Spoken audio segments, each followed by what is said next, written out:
And even crazier is how The Undertaker makes his official debut. I say official because he had technically already taped matches for TV that would air after the pay-per-view. But the first time we see him on programming is Survivor Series 1990.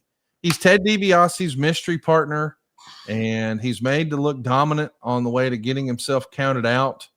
When you first saw the character and the presentation of The Undertaker, did you think this thing had legs, or did you think, oh, well, man, what a stupid WWF silly gimmick? Because at times, this is the same company that brought us the gobbledygooker, or as Bruce would say, gobbledygooker.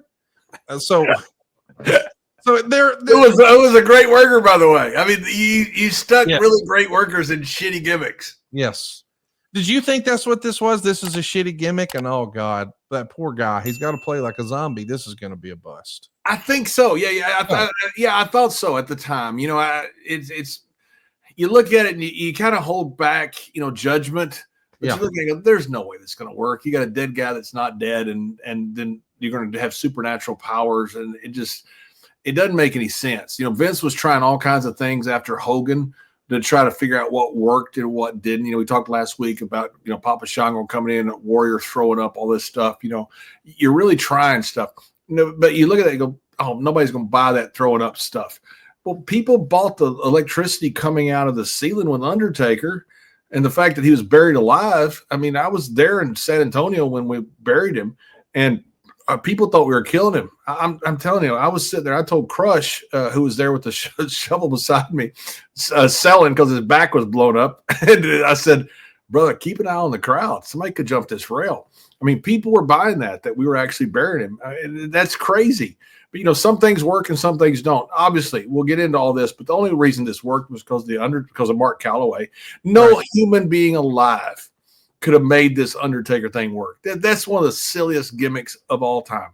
But Undertaker made it work and made it into one of the greatest characters of all time because of him. No one else. No, I don't think there's another human being on the planet that could have done that.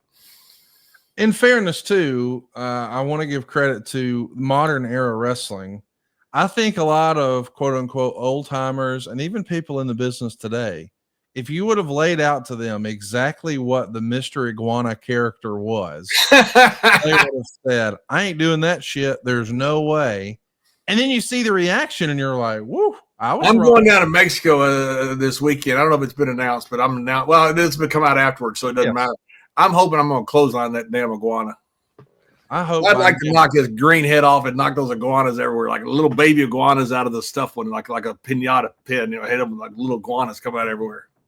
Can you imagine how crazy? Eric pointed this out in our podcast this past Friday. Can you imagine how crazy Halloween is going to be with all those little kids all over the United States dressed up as iguanas running around on Halloween? It's going to look like a scene out of Magnolia, that Tom Cruise movie from 25 years ago. And think about what gets over. Think about a guy coming out painted up green with a iguana that can do things. I mean, nobody would buy that. Nobody would buy a guy who's dead but undead, has supernatural powers, going to do all this crazy stuff. People go, man, that'll never work in wrestling. We're going into this real era, man. People have got to be legit. He was legit, but the character, this kid has gotten over this iguana character like $1 million, and Taker becomes one of the greatest characters of all time with this gimmick because he's so good. How much of that magic is just based on their commitment to the gimmick? Like, I feel like some people would say, because I mean, listen, people made fun of the idea, and people still who didn't watch it would say, oh, doink, a wrestling clown. How silly, how stupid. Yeah. Unless you saw the presentation of Matt Bourne's doink, and you're like, Matt Bourne was good. This is kind of fucking scary. Yeah, Matt Bourne was good as doink. Yes. That guy was an evil freaking clown. Yeah, it made a lot of sense. If Matt Bourne had stayed as that character would have had much longer legs. It kind of became, a spoof later, but Matt Bourne as that character was freaking awesome. And Taker famously will tell you, he was Undertaker 24/7. Yes. I mean, you say he bought into this? You damn right he did. I mean, he would dress as the Undertaker. He would walk as the Undertaker. I mean, he had that look all the 24/7. You didn't see him dressed in white Nike sweatsuit somewhere walking through the airport. He would dress in black. He would dress in cool shit. He would dress in biker type gimmicks. He looked 100% 24/7 like the Undertaker. And that, I thought that was important back then. I think it's important now, but most people don't. I still think it is.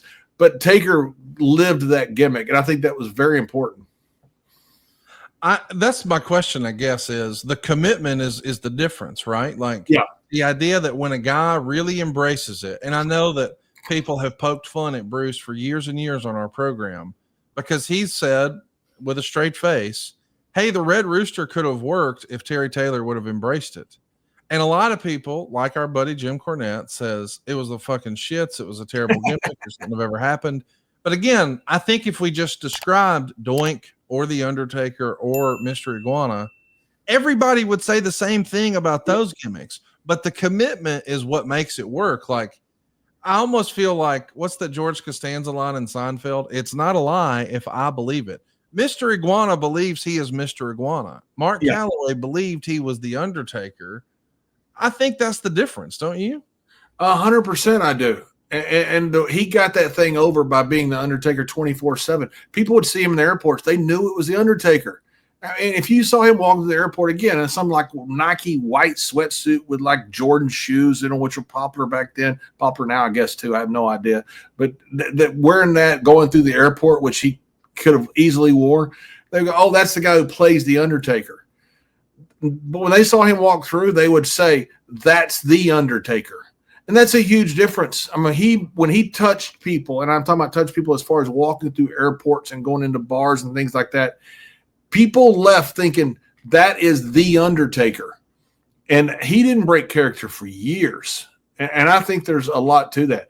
I just think like these guys who have these outlandish characters or whatever else, and then go on these podcasts and explain the whole recipe and everything, I think they just do themselves a disservice, especially while you're still working. I understand, we're talking about something 30 years old. I think it's a little bit different, but these guys now that will go out there right away, and they had guys back then that did the same thing.